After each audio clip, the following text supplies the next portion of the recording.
Assalamualaikum dan selamat sejahtera. Bertemu kembali kita dalam Education Intelligence bersama saya, Cikgu Inspektor Kadet Muhammad Taufik bin Ibrahim, Cikgu Sains Tingkatan 4 anda. Alright. So, kita teruskan dengan topik yang seterusnya. Okay. Penyebaran cahaya. Okay, dalam tajuk ni kita cerita benda-benda indah sahaja. Yang syurga. Okay, so dalam tajuk ni kita banyak berbicara berkenaan dengan warna-warna kehidupan. Warna-warni kehidupan. Okay. So, sebelum kita nak ceria, kita pergi dulu ke latihan kita dulu. Okey, yang pertama antara yang berikut yang manakah benar tentang teleskop? Okey, yang pertama A, kanta objek mempunyai jarak fokus yang pendek, kanta mata mempunyai jarak fokus yang panjang, ataupun imej yang terbentuk oleh kanta objek adalah maya dan songsang, ataupun imej yang terbentuk oleh kanta mata lebih besar daripada objek. Kena refresh balik apa yang kita belajar sebelum ni. Awak kena ingat satu je, teleskop dengan mikroskop terbalik, tu je. Kalau teleskop panjang fokus, kanta objek dia panjang. Kalau mikroskop pendek, tu je terbaliknya. Okey?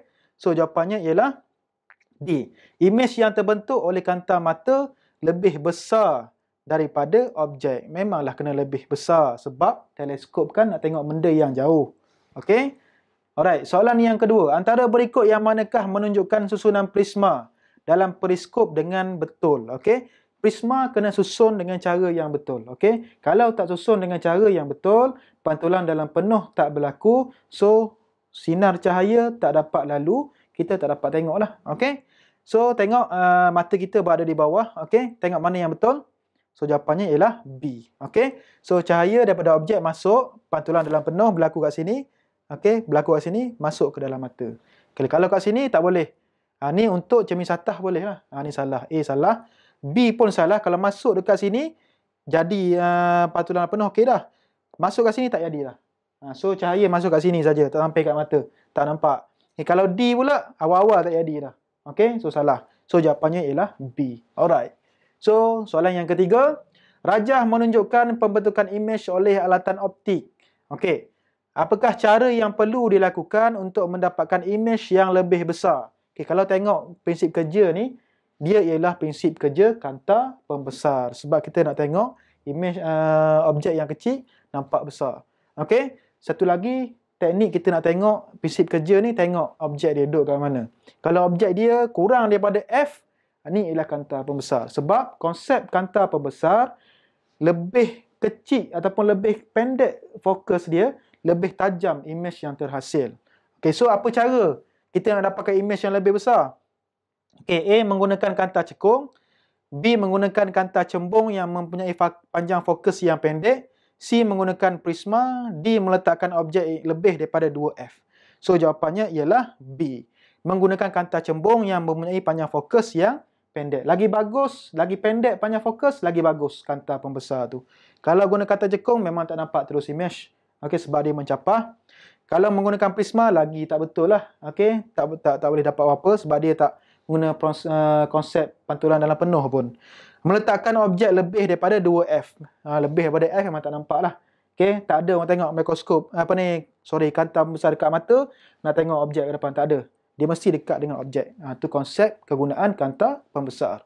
Kita masuk kepada tajuk penyebaran cahaya, subtopik. Topik penyebaran cahaya. Okey, kehidupan di bumi mendapat cahaya daripada matahari.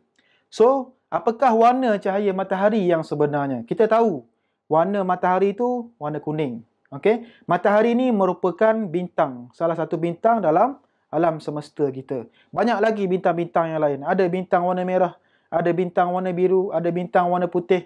Okey, banyak warna. Tapi cahaya matahari kalau apa sebenarnya? Itu salah faham. Ramai orang cakap cahaya warna kuning, warna kuning. Sebab cahaya matahari warna kuning. Nampak warna kuning ni? Warna kuning cahaya matahari. Salah. Okay? Cahaya sebenarnya ialah warna putih. Alright. Okay? Cahaya putih sebenarnya terdiri daripada 7 warna yang dinamakan sebagai warna spektrum. Dalam cahaya putih, ada 7 warna spektrum yang lain.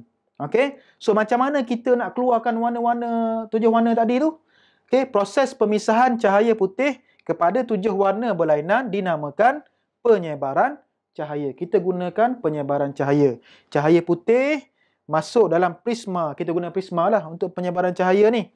Dia akan keluarkan cahaya spektrum ataupun spektrum warna yang ada 7 warna tadi tu. Okey. So, apa tujuh warna tadi tu? Nanti kita bincanglah. Penyebaran cahaya berlaku kerana setiap juzuk warna dalam spektrum cahaya bergerak dengan kelajuan yang berbeza. Cahaya merah ada hal laju dia sendiri. Cahaya ungu ada hal laju dia sendiri. Masing-masing ada hal laju dia. Sebab itulah dia penyebaran tu berlaku. Okey, sebab berlakunya perbezaan hal laju. Okey, juzuk warna yang berlainan dengan kelajuan berbeza akan terbias pada sudut yang berbeza. Okey, apa makna dia? Dekat mana atas, dekat mana bawah, dekat mana tengah, semua tu dah tetap. Sebab hal lajunya tak berubah. Okey? Contoh, ni tak nampak mana prisma kan? Okey, ni prisma. Ni maya. Fikir maya ni. Okey, prisma, cahaya putih masuk dalam prisma, berlakulah spektrum warna. Ada 7 warna. Okey? Ni ialah 7 warna. Okey? Merah, jingga, kuning, hijau, biru, indigo, ungu. Okey, macam mana kita nak ingat? Ni atuk saya pernah ajar. Michael Jackson kata hidup bujang itu unggul. Betul ke? Betul lah. Sekarang ni kahwin pernah tension sikit lah. Okay? Betul. Terima kasih lah Michael Jackson. Michael Jackson kata hidup bujang itu unggul. Senang nak ingat lah. Merah, jingga, kuning, hijau, biru, indigo, unggul. Ataupun awak boleh cakap lagi. Michael Jackson kata hiburan barat itu unggul. Boleh juga. Hiburan barat pula. Okay? Alright. So, terpulang kepada awak sendirilah macam mana ingat. Tapi inilah susunan spektrum warna yang ada dalam cahaya putih. Kalau spektrum warna ni lalu balik kepada prisma, patah balik kat sini, dia akan jadi warna putih balik. Alright. Itu ialah penyebaran cahaya. Okey. Warna ungu yang bergerak paling perlahan, dibiaskan paling banyak. Okey. Warna merah bergerak paling laju, dibiaskan paling sedikit. Ni warna yang asal lah, ni prisma, cahaya putih masuk. Tengok warna ungu ni paling banyak lah. Warna merah ni paling sikit. Dibiaskan, tengok sikit je merah kat sini. Okey? Alright. So, aplikasi kepada penyebaran cahaya ni ialah pembentukan pelangi. Okey? Pelangi adalah fenomena semula jadi yang berlaku selepas hujan pada waktu siang. Pelangi tak ada waktu malam. Pelangi tak ada waktu malam. So, apabila keadaan pelangi ni, dia akan terbentuk apabila hujan tu dah berhenti. Baru ada pelangi. Sebab apa? Dia tak ada tengah-tengah hari, tiba-tiba ada pelangi. Tak ada. Musim kemarau tak ada. Tengah hujan pun tak ada pelangi. Dia waktu selepas hujan. Rintik-rintik, selepas hujan baru nampak pelangi. Orang-orang kampung dulu cakap, kalau kita pergi dekat hujung pelangi tu ada harta karun. Mengarut semua itu. Okey? Alright. Pelangi adalah fenomena semula jadi yang berlaku selepas hujan pada waktu siang.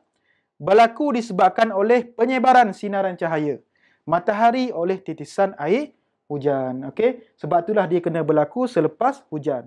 Titisan air hujan tu yang membantu pembentukan pelangi. Macam mana? Okey, sebelum tu pelangi ada 2 jenis. Pelangi primer dan pelangi sekunder. Apa beza dia? Nanti saya cerita. Alright. So kita bincang dulu macam mana pelangi itu terjadi. Okey. Okey. Ni ialah awan. Okey, cahaya matahari kat sini. Cahaya matahari lalu. Okey, cahaya matahari akan menuju kepada titisan air hujan. Okey, sisa-sisa air hujan. Okey, jadi kita nampak cahaya matahari itu yang telah dipantulkan oleh dibiaskan oleh air hujan tadi masuk ke dalam mata kita. Mata kita yang nampak pelangi ni terjadi.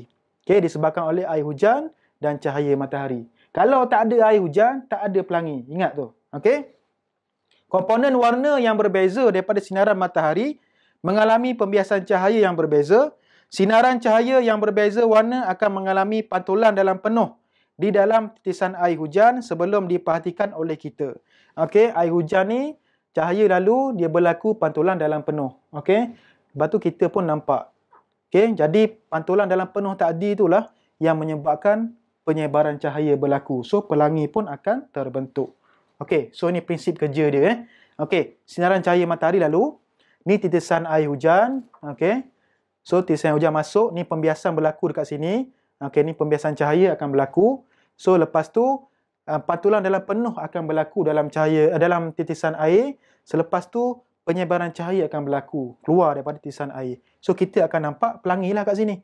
Ni mata kita kat sini. Alright. Okey. So ni beza antara pelangi primer dan pelangi sekunder. Apa beza dia? Pelangi primer mengalami satu kali pantulan dalam penuh. Okey, pembiasan cahaya, pantulan dalam penuh, penyebaran cahaya. Nampak pelangi. Okey, kalau pelangi sekunder, dia mengalami 2 kali pantulan dalam penuh. Okey, yang pertama cahaya matahari masuk. Sini pembiasan cahaya, pantulan dalam penuh pertama, pantulan penuh dalam kedua, baru penyebaran cahaya.